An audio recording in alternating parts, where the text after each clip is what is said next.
Well, for me, just all the stuff that's going on in the press. I felt like it was important to come to the table to really clear the air. Somebody made a statement for me that wasn't a statement I made that went cray-cray. And one of the reasons why I wanted to come to the table is the media, the headlines. We specifically never said anything. Yes. We were purposely not saying anything. Any headline that says Jada said or Will said or the Smith said is not true. We specifically never said anything. Right. So coming to the table was like, we just felt like it got to the point where you got to say something. Yeah, and to stop that cycle. Yeah. You know, there's people's feelings involved. Right. Right. You know, and at the end of the day, I don't like how all of this came to be. That doesn't matter. It's all love. Honestly. And I would usually not, you know, that would be something I wouldn't comment on at all. Yeah. You know, and I feel like it's a situation that I consider private. You just feel like it ain't really nobody's business. Yeah. But yeah.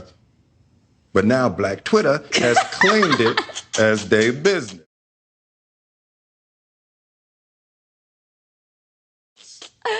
But, you know, I feel like it's healing that needs to happen.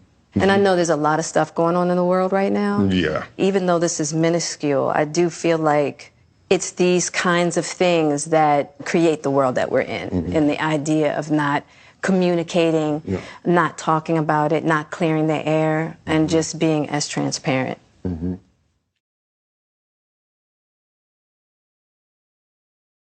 Just being transparent. And I'm here with you. Yeah, I thank you for that, because you've been on a hell of a journey with me. So that's what we're going to start with. This is a very personal journey. Yeah. That became very public. Yes, absolutely. For whatever reason. So what happened, Jada? Okay, so let's start with, I guess about 4.5 years ago. Yeah. I think it was about 4 years ago. Started a friendship with August. And we actually became really, really good friends. And it all started with him just needing some help.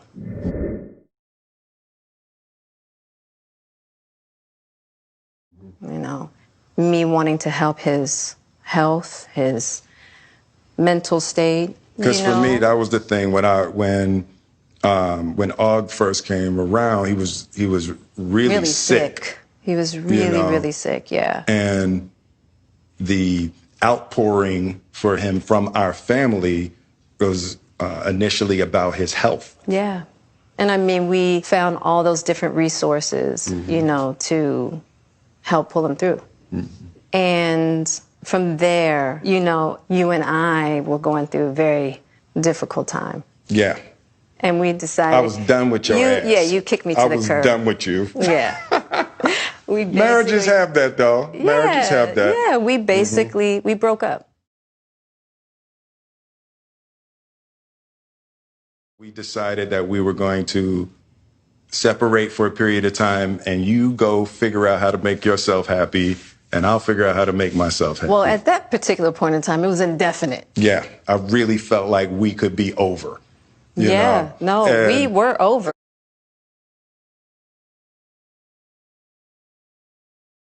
And then what did you do, Jada? Well, you know, I think from there, you know, as time went on, I got into a different kind of entanglement with August. And one thing I want to get clear about and clean up, one of the things that was kind of swirling in the press about you giving permission, which is, you know, the only person that can give permission in that particular circumstance is myself. Yes, exactly. Yeah. But what August was probably trying to communicate, because I could actually see how he would perceive it as permission, because we were separated amicably. Yeah.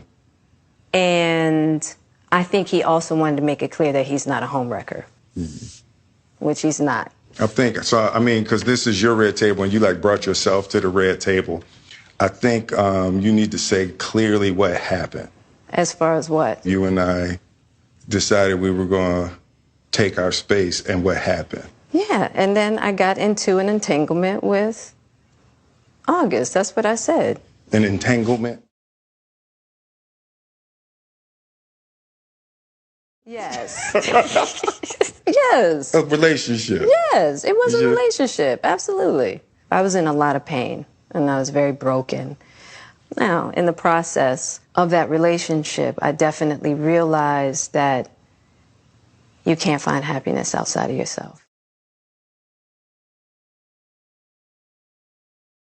Mm-hmm. And luckily enough, you and I were also going through a process of healing in a much different manner. Mm-hmm. I would definitely say we did everything that we could to get away from each other, only to realize that that wasn't possible. So we come into the red table. So I'm in the Jada position right now. So, you know, you during that time launched into an interaction.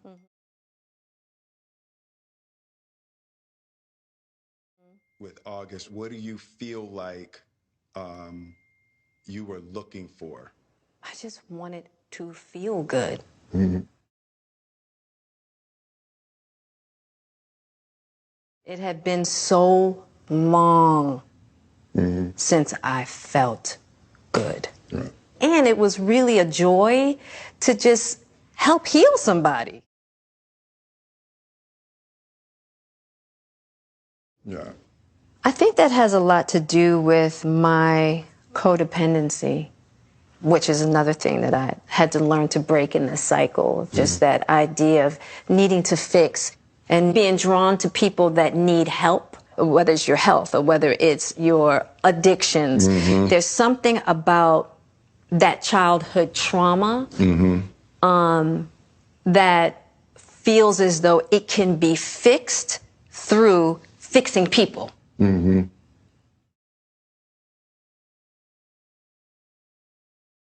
Versus fixing me. Yeah. And I think that that whole process with Og really showed me that and taught me that.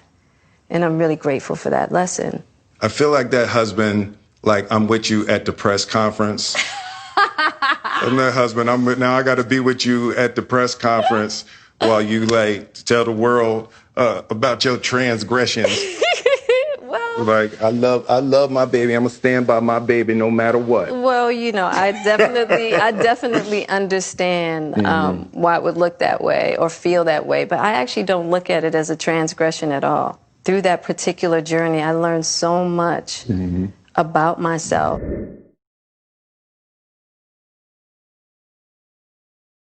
And was able to really confront a lot of emotional immaturity, emotional insecurity, and I was really able to do some really deep healing.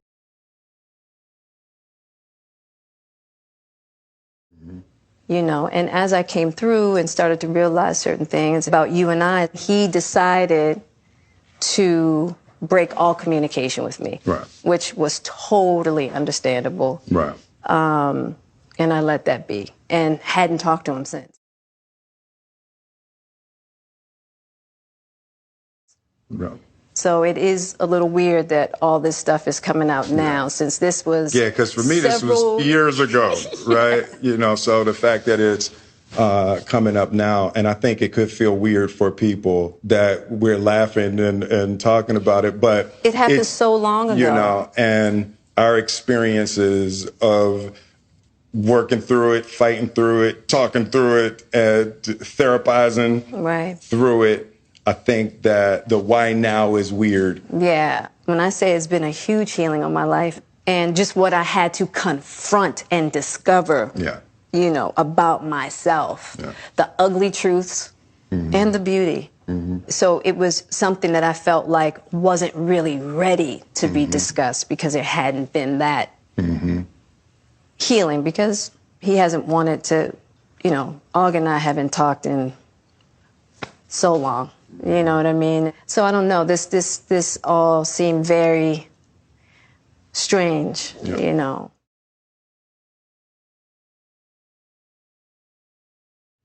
But I'm just I'm grateful for the journey that you and I have had together. Because I feel like there are a lot of couples that go through those periods. And a lot of couples that have to separate and think it's over. And, you know, the one thing I'll say about you and I is that there's never been secrets. Right. We came together young, and we were both broken in our own ways. And to be able to make mistakes without the fear of losing your family is so critical. Yeah. It's the idea of any relationship and trying to get to deeper understanding of love is going to be forged in fire. Yeah. There's no way around it. Yeah. And I think that one of the things that I'm deeply grateful in this whole process between you and I is that we have really gotten to that new place of unconditional love. Because I wasn't sure I was ever going to speak to you again. I know. Yeah. Like, the fact that I'm speaking to you again is a miracle. I would agree. I would agree. No, but it ain't for the weak at heart. There's just certain things that you have to go through, and it's like... And I wish, you know, I wish that wasn't the case. I do. I wish that wasn't the case. I sure wish it could be all magic and miracles. Yeah. You got to go through some to get the answers. You know, and I'm just happy because I definitely believe that you and I, we never, ever, ever thought that we would make it back. There's a real power in just knowing somebody's riding with you no matter what. Yeah. And you really can't know that until you go through some stuff, you know. I don't want to go through this no more. Yeah, no, I don't either. Yeah. I'm going to get you back first. And then you're going to get me back. I think you got me back. I think we're good on that, okay?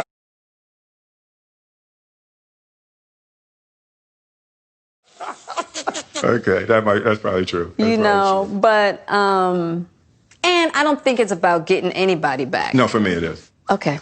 I'll give you that petty if that's what you want. But, you know, I will definitely say it's just part of it. Yeah. You know, if you expect to be with somebody for a lifetime. 25 years and counting. We ride together. We die together. Bad marriage for life.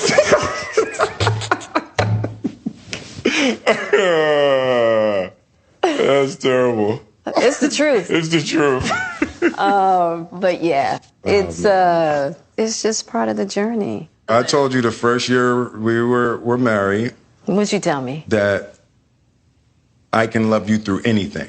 And I didn't believe you. Yeah. If somebody looked through a crystal ball and said, this, and this is going to happen, I'd be like, no way. Yeah. You thought I was that I didn't have the girth that it was going to take to ride with you through. Yeah. I didn't know if you would be willing to find the deep capacity to love me. Yeah. How am I doing? You're doing great. All right. Yeah.